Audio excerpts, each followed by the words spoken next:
যদি কেউ তীর্থস্থানে যেতে না পারেন, তবে কিছু কিছু কাজ করলে তীর্থস্থানের ফল পাবেন। যে যেখানে আছেন মন দিয়ে শুনবেন। প্রথম কাজ কি? কোনো ব্যক্তি গয়া কাশী বৃন্দাবনে গেছে আপনার পাশের বাড়ি কিংবা পাড়াতে, জানতে পেরে গেলেন, আপনি গিয়ে তাকে একটি প্রণাম করলেন। যদি আপনার চাইতে বয়সে বড় হয়, তিনি আপনার মাথায় হাত দিলেন, আপনি কিন্তু কিছুটা তীর্থস্থানের ফল পেয়ে গেলেন। মায়েরা, আপনার বান্ধবী সে জগন্নাথ মন্দিরে গেছে, গিয়ে একটু আলিঙ্গন করলেন। ভাইয়েরা, আপনার বন্ধু জগন্নাথ মন্দিরে গেছে কিংবা গয়া কাশী গেছে, গিয়ে একবার আলিঙ্গন করি, আলিঙ্গন করলেন, কিছুটা ফল পেলেন। 3, বাচ্চা ছেলেরা মায়ের কোলে যায়, আপনারা বাচ্চাকে একটু কোলে নিয়ে আদর করলেন, আপনি কি পেলেন? জগন্নাথ দর্শন কিংবা তীর্থস্থানের ফল পেলেন। আর একটা কাজ করলে কিন্তু আপনারা ভালো ফল পাবেন। তারা করে একাদশী, সমস্ত তীর্থের ফল তার কাছে এসে হাজির হয়। একটু হাত তুলবেন আপনারা, কারা কারা একাদশী পালন করেন। আমি একটু দেখে নি, ক্যামেরার মাধ্যমে উঠছে আপনাদের হাত, সত্যিকারে বলুন।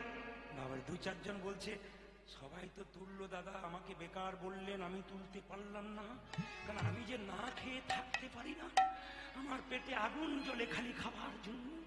একাদশীর কথা বলবেন না, যা বলবেন বলবেন। তাকান তাকান, এদিকে তাকান। যারা হাত তুললেন একাদশীর জন্যে, যারা তুলতে পারলেন না তাদের জন্য বলবো, একাদশী করবেন আপনার জন্য নয়, আপনার ছেলের মঙ্গলের জন্য। একাদশী করবেন আপনার জন্য নয়, আপনার সংসারের মঙ্গলের জন্য। যে যেখানে বসে, এইদিকে এইদিকে, একাদশী ছেলে না মেয়ে? জোরে বলুন। ছেলে না মেয়ে? জোরে বলুন। মেয়ে। আপনারা কি বলছেন? ছেলে, মেয়ে? এখন জেনে নিন একাদশী ছেলে না মেয়ে। ভগবান বিষ্ণু একটা অসুরের সঙ্গে 100 বছর যুদ্ধ করছিল।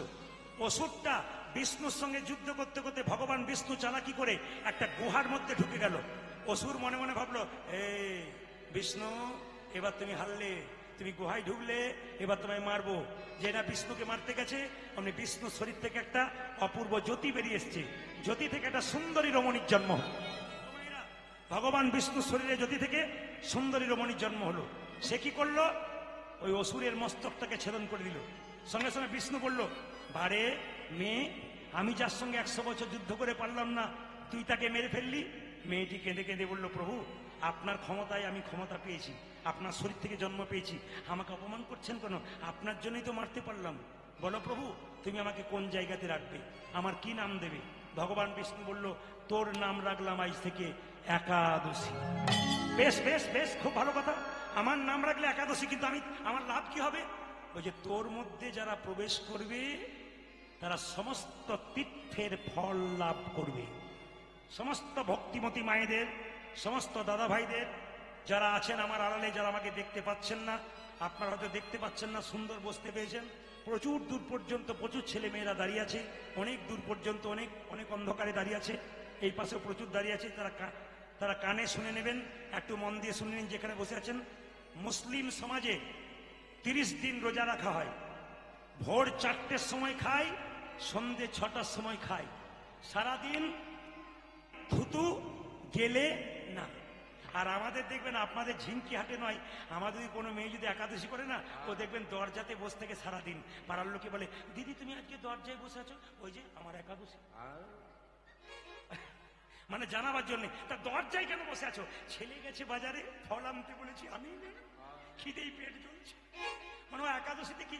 আবার আমাকে অনেকে জিজ্ঞেস করে, দাদা একাদশীতে কি কি খেতে পাই? কত সুন্দর উত্তর আমাকে জিজ্ঞেস করে যে কি কি খেতে, মানে খাবার কথা আগে, খেতে। শুনে রাখুন, একাদশীর দিনে যে যত মুখ ঝুটা কম করতে পারবে তার একাদশীর ফল হবে। মানে যে যত কম খেতে পারবেন একাদশীর দিনে তার তত লাভ। একাদশীর দিনে খাওয়ার চিন্তা নয়, একাদশীর দিনে 3টে শর্ত করবেন। খারাপ কিছু দেখবো না, খারাপ কিছু বলবো না, খারাপ কিছু ভাববো না। এই চেতনা যদি জাগে, আপনি মানুষ হয়ে যাবেন। মায়েরা, একাদশীর দিনে 5টা জিনিস খাওয়া যায় না, গুনে নিন। চাল থেকে যা জিনিস হয় খেতে পাবেন না, গম থেকে যা তৈরি হয় খেতে পারবেন না, জব থেকে যা তৈরি হয় খেতে পারবেন না, সরিষা থেকে যে তেল তৈরি হয় খেতে পাবেন না, বিভিন্ন জাতীয় ডাল আপনি খেতে পাবেন না। প্রশ্ন করবেন, যদি কেউ নির্জলা একাদশী করতে পারে উত্তম একাদশী, যদি কেউ বলতে পারেন আমার গ্যাসের প্রবলেম আছে, আমি নাও থাকতে পারি, রোজার মতো নয়, রোজাতে কত কঠিন ব্যাপার, কিন্তু তবু দেখুন আমাদের হিন্দুদের কত সহজ করে দিয়েছে, তবু আমরা পাচ্ছি না। এটা আমাদের, ওদের তো 30 দিন, আর আমাদের 12 মাসে কটা দিন? 24 দিন।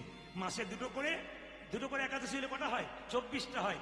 তাতে আমরা 15 দিন পর পর পাচ্ছি না, খালি খাবারের সঙ্গে। আবার দেখবেন ছোট ছোট বাচ্চারা মুসলিমদের মায়েদেরকে জিজ্ঞেস করে, মা রোজা রাখবো? তখন বলে, রাখ রাখ, আল্লাহ তোর বরকত করবি। আর আমাদের ছেলেরা যদি মাকে বলে, মা তুমি একাদশী করছো, ভাত খাবো না ফল খাবো, চুকার, ডাক্তার বলেছে খালি পেটে থাকতে বারণ করেছে, মরবি, বুড়ো বয়সে করবি। মানে এই জন্য তো হিন্দু ধর্ম ধ্বংস হচ্ছে। তা কি বলছেন? আমরা তো তৈরি করে দিচ্ছি, আগামী প্রজন্ম শিখবে কি করে? আপনার কাছে শিখবে। ও মায়েরা, বাঘিনী সাঁতার শেখায় বাচ্চাদের। আগে বাচ্চাগুলো জলে নামে না, আগে বাঘিনী নেমে যায়, তারপর বাচ্চাগুলো নামে। কেন? জানে মা যদি নেমে যায় তাহলে বাচ্চার কোনো ভয় থাকবে না। আপনারা মা হয়েছেন ধর্মের পথে, আপনি যদি না এগোতে পারেন আপনার বাচ্চা ধর্ম শিখবে না, শেষে আপনাকে বৃদ্ধাশ্রমে রাখবে। আপনি তখন দায়ী দেবেন, এমন খারাপ ছেলে জন্ম দিলাম। খারাপ ছেলে আপনি জন্ম দেন নাই, খারাপ আপনি নিজে তৈরি করেছেন। তখন আপনি নিজের গালে চড় মারবেন, ওকে মেরে কোনো লাভ নাই, ওকে কথা বলে, কারণ আপনি তৈরি করে দিয়েছেন। জেনে নিন, একাদশীর আগের দিনে রাত্রিবেলায় ব্রাশ করে নিতে হয়। হরে কৃষ্ণ। কালকে একাদশী, আজকে ব্রাশ করতে হয়। প্রশ্ন করবেন কেন? যে পেস্টটা লাগাচ্ছেন তার মধ্যে লবণ থাকে। সকালবেলা একাদশী দিন যদি পেস্ট নেন, ওর মধ্যে লবণ থাকবে, আপনার লবণ খাওয়া হয়ে গেল, একাদশী আপনার হলো না। জিভটাকে আপনি পরিষ্কার করছেন জিভ ছোলা দিয়ে, যদি জিভ কেটে যায়, রক্ত বেরিয়ে যায়, আপনার একাদশী হলো না। ওই জন্য আগের দিন রাত্রিবেলায় আপনাকে জিভ ছুলে নিতে হবে, আপনাকে ব্রাশ করে নিতে হবে, সকালবেলায় গরম জল নিয়ে মুখটাকে পরিষ্কার করতে হবে। শুনে নিন মায়েরা, সিন্দুক লবণ, সন্দক লবণ খেতে পাবেন, কিন্তু আপনি এই কাঁচা লবণ খেতে পারবেন না। সরিষার তেল খেতে পারবেন না, সরিষার তেল মাখতে পারবেন না। নারকেল তেল মাখবেন, ঘি দিয়ে রান্না খাবেন, সাদা তেল দিয়ে খাবেন, কিন্তু যত কম খাবেন। তার মানে একাদশী দিন বলতে চাইছে, আমার পেটটাকে যদি 4 ভাগ করা যায়, তাহলে 1 ভাগ খাবো, 1 ভাগ জল রাখবো, আর 2 ভাগ ফাঁকা রাখবো। যত মুখ ঝুঁটা কম করবে। আমি এবছর মালদা জেলায় গিয়েছিলাম, একটা বাড়িতে ঢুকেছে, আর বলছে, বাবা আজকে একাদশী, তাহলে করুন, আমার কোনো অসুবিধা নাই। ওরা বলছে যে তাহলে এক কাজ করুন, আপনাকে সেবার ব্যবস্থা করে দিই। যখন বসেছি তখন চমকে গেলাম, 4 গ্লাস দুধ, 4 বাটি তরকারি। হ্যাঁ, ওগুলো কেন ওগুলো খা 6টা কেন, 6টা। ও বেছে বেছে বলছে এটা দিতে হবে আর কি। আরে নে না, কিন্তু ধীরে ধীরে নে। মায়েরা সবাই লক্ষ্য করুন, যে যেখানে বসেছেন। কি বললাম?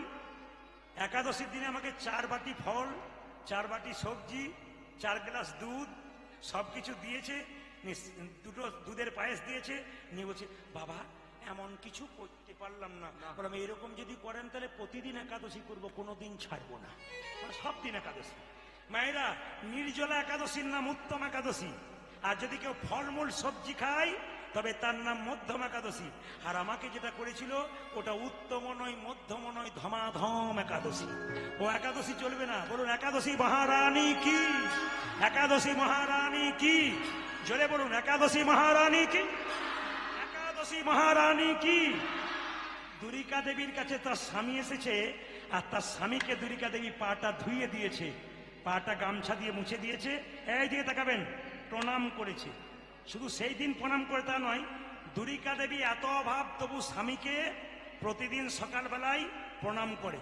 অপরাধ নেবেন না, এতজন মায়েরা কীর্তন শুনতে এসছেন, কে কে সকালবেলায় স্বামীকে প্রণাম করেন? হাত তুলে দেখান,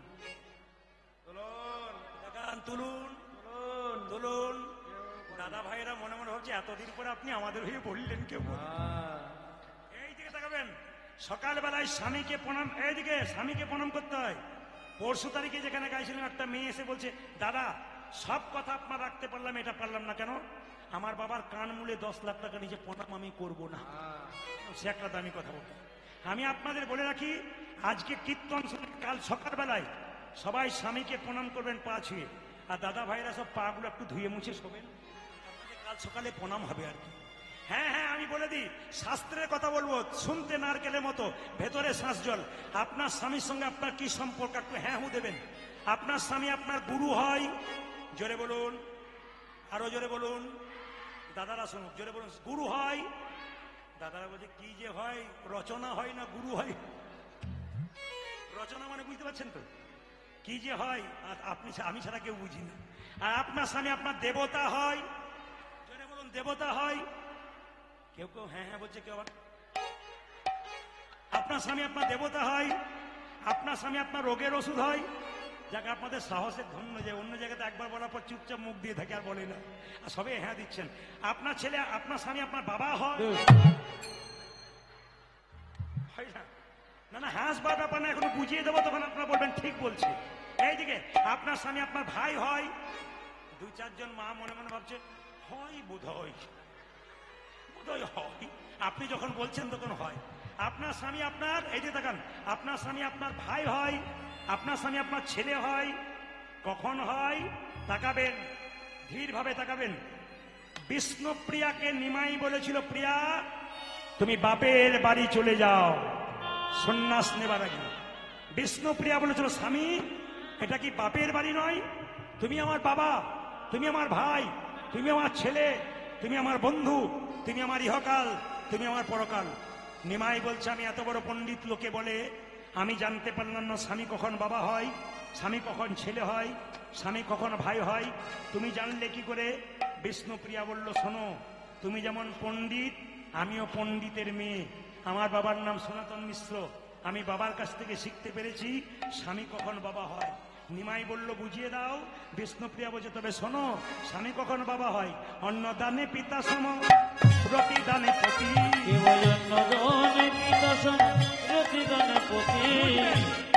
বুঝবেন, ভেঙে বোঝাবো। মেয়েদের যখন বিয়ে হয় না, অন্ন জোগাড় করে কে? জোরে বলুন, বাবা। যখন বিয়ে হয় তখন কে জোগাড় করে? স্বামী। স্বামীকে অন্নদাতা পিতা, অন্নদানে পিতা সম প্রতিদানে পতি। অন্নদানে পিতা সম প্রতিদানে পতি। অন্নদানে পিতা সম প্রতিদানে পতি। অন্নদানে পিতা সম প্রতিদানে পতি। ছেলে কখন হয়? পিণ্ডদানে পুত্র সম অগতির গতি। পিণ্ডদানে পুত্র সম অগতির গতি। পিণ্ডদানে পুত্র সম অগতির গতি। পিণ্ডদানে পুত্র সম অগতির গতি। স্বামী স্ত্রী বেঁচে আছে, আগে যদি কোনো ছেলে মেয়ে না থাকে, স্ত্রী বেঁচে আছে, স্ত্রী হঠাৎ মারা গেল, ছেলে মেয়ে নাই, তাহলে তার পিণ্ড কে দেবে? তার স্বামী। পিণ্ডদানে পুত্র সম অগতির গতি। পিণ্ডদানে পুত্র সম অগতির গতি। অজে পিণ্ডদানে পুত্র সম অগতির গতি। আজ পিণ্ডদানে পুত্র সম অগতির গতি। উপদেশে গুরু তুল্য সেবাতে দেবতা। গুরু বিদয় সুর সম বিপদে দেবতা। পতি পুত্র পতি পিতা, পতি পুত্র পতি পিতা। পতি পুত্র পতি পিতা। পতি পুত্র পতি পিতা। পতি হলো পরম দেবতা, পতি পুত্র পতি পিতা। পতি গুরু পরম দেবতা। পতি পুত্র পতি পিতা। পতি হলো পরম দেবতা, পতি পিতা। পতি গণ পরম দেবতা। পতি পুত্র পতি পিতা। পতি গণ পরম দেবতা। পতি পুত্র পতি পিতা। মায়েরা, দুরিকা দেবী জিজ্ঞেস করলো, স্বামী তুমি যে জগন্নাথ মন্দিরে গিয়েছিলে কেমন দেখলে? কৃষ্ণমণ্ডল বলে ফেললো, তুমি আমাকে চাইতে বারণ করেছিলে, আমি চেয়ে ফেললাম। বলে কি চাইলে? আমি একটা কৃষ্ণ ভক্ত সন্তান চেয়ে ফেললাম। দুরিকা দেবী কেঁদে কেঁদে বলল, স্বামী তুমি যেদিন থেকে জগন্নাথ মন্দিরে গিয়েছিলে সেদিন থেকে এখানে আমি ভগবানের মন্দিরে কেঁদে কেঁদে বলেছিলাম, প্রভু জগন্নাথ তুমি যেন সন্তান একটা দিও।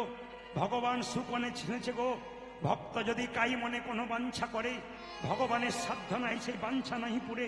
ভক্ত যদি মন দিয়ে কোনো কথা ভগবানকে বারবার বলে, ও মায়েরা একই কথা আপনি মন্দিরে বারবার বলবেন, দেখবেন আপনার কথা ভগবান শুনবে। একই কথা মন্দিরে বারবার বলুন, দেখুন ভগবান একসময় আপনার কথা শুনবে, আপনাকে কৃপা করবে। ও প্রত্যেক দিন বলতো ভগবানের মন্দিরে, প্রভু জগন্নাথ আমাকে একটা ছেলে দাও কিংবা মেয়ে দাও। সত্যি সত্যি মায়েরা, দুরিকা দেবীর গর্ভে সন্তান এলো।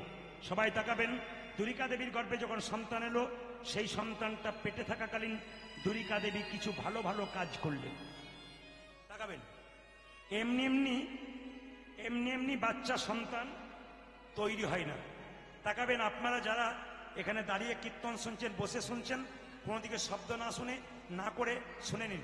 এই দিয়ে তাকাবেন, ভাগবত দাস বলে একটা ছোট্ট 4 বছরের ছেলে ইউটিউবে দেখতে পাচ্ছেন?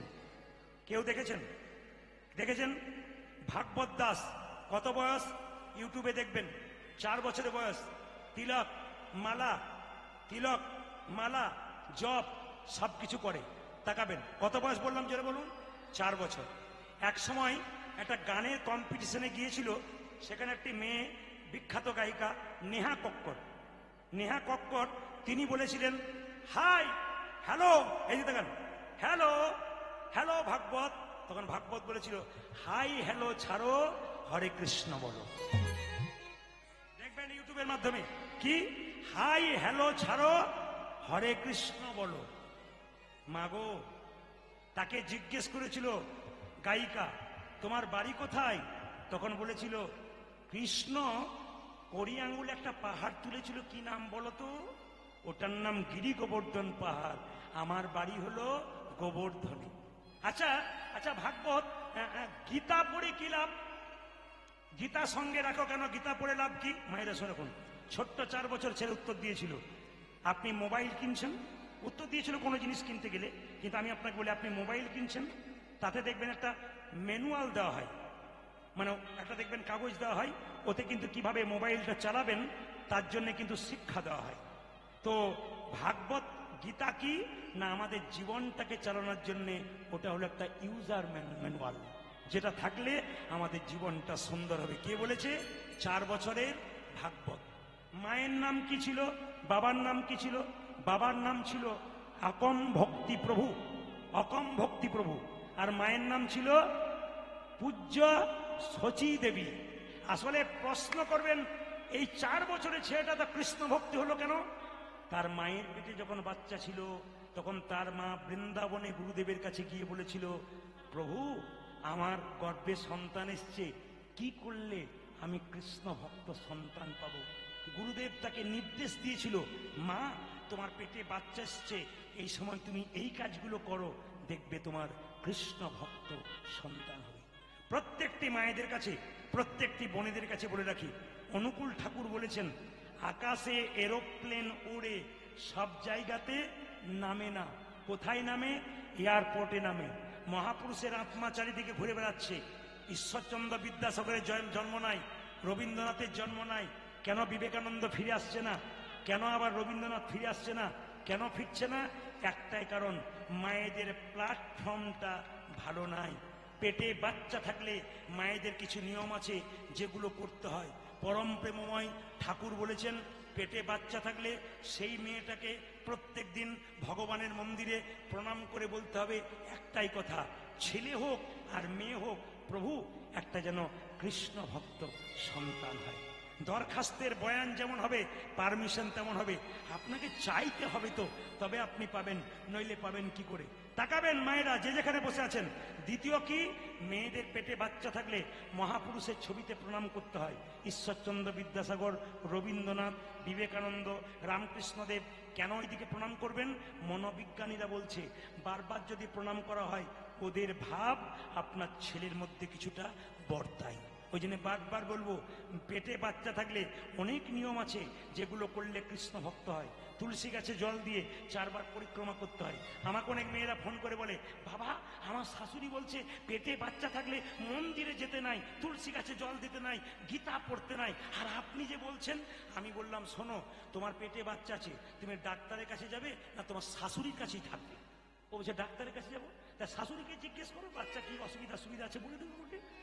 আরে বাবা, ডাক্তারের কাছে যেতে হয় জানবার জন্যে। আর যারা তত্ত্ব নিয়ে ঘাটাঘাটি করে, যারা বই পড়াশুনো করে, তাদের কাছে গিয়ে জানতে হবে পেটে বাচ্চা থাকলে কি কি করতে হয়। একটু গীতা পড়তে হয়। বা যদি গীতাকেও পড়তে না পারেন, যদি মাথায় ঠেকাতে পারেন, তবু কিন্তু গীতার লাভ হয়। অনেকে প্রশ্ন করেন আমাকে, গীতা পড়বো? হ্যাঁ, গীতা পড়ো হিন্দু ভাই, গীতার মতো জিনিস নাই, গীতার মতো গ্রন্থ নাই, গীতাতে কোনো ভুল নাই। যারা কীর্তন শুনতে এসছেন তাদেরকে বলবো, এক পকেটে মোবাইল রাখুন, এক পকেটে গীতা রাখুন। ভালো লাগুক আর না লাগুক, খাও একটু তিতা, ইচ্ছা করুক আর না করুক, পড়ো একটু গীতা। দুটো কথা মনে রাখবেন, ভালো লাগুক আর না লাগুক, খাও একটু তিতা তিতা, শরীরের লাভ আছে। আর ইচ্ছা করুক আর না করুক, পড়ো একটু গীতা। যদি তাই না হবে, তবে তাকান, দেখবেন আপনারা যে যেখানে বসে আছেন, কোর্টে দেখবেন একটা লাল কাপড়ে বাঁধা থাকে, ওটার নাম কি? ওটার নাম কি? গীতা। আমি একজনকে জিজ্ঞেস করেছিলাম ওটার নাম কি, লাল কাপড়ে বাঁধা থাকে। ও তখন বলছে যন্ত্র টন্ত্র কিছু একটা হবে। বেটা কিছুই বোঝে না কি। মায়েরা, গীতাতে হাত রেখে, গীতা কত বড় গ্রন্থ, গীতাতে হাত রেখে বলা হয় যাহা বলিব সত্য বলিব, সত্য ছাড়া যারা করেছে অত বোকা নয়, মহাজ্ঞানী তত্ত্বজ্ঞানী মানুষ বলে করেছে। কিন্তু গীতাতে হাত রেখে অনেকে হাজার মিথ্যা কথা বলে সেখানে জিতে যায়। জেনে রাখবেন, গীতাতে হাত দিয়ে ওখানে মিথ্যা কথা বলে কেউ যদি জিতে যায়, সে এখানে জিতলো, ভগবানের কোর্টে কিন্তু তার বিচার পাকা হয়ে যাবে।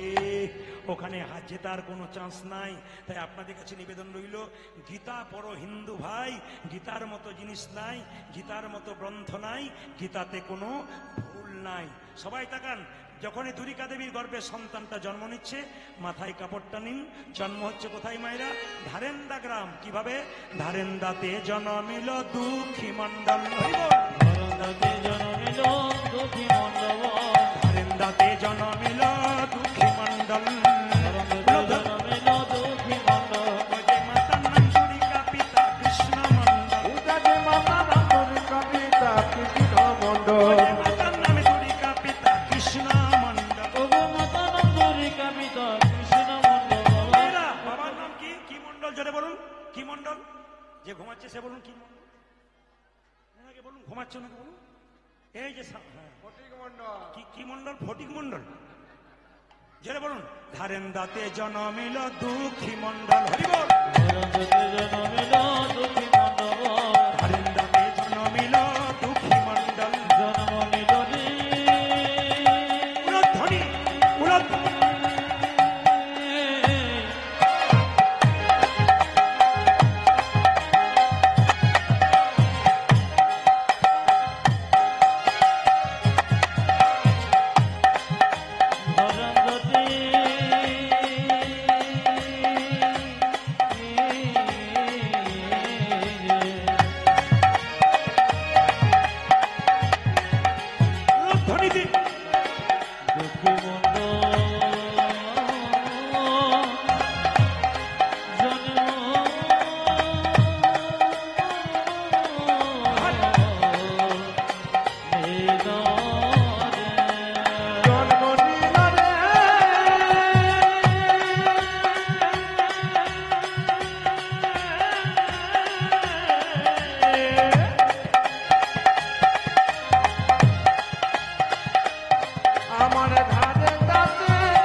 জন্ম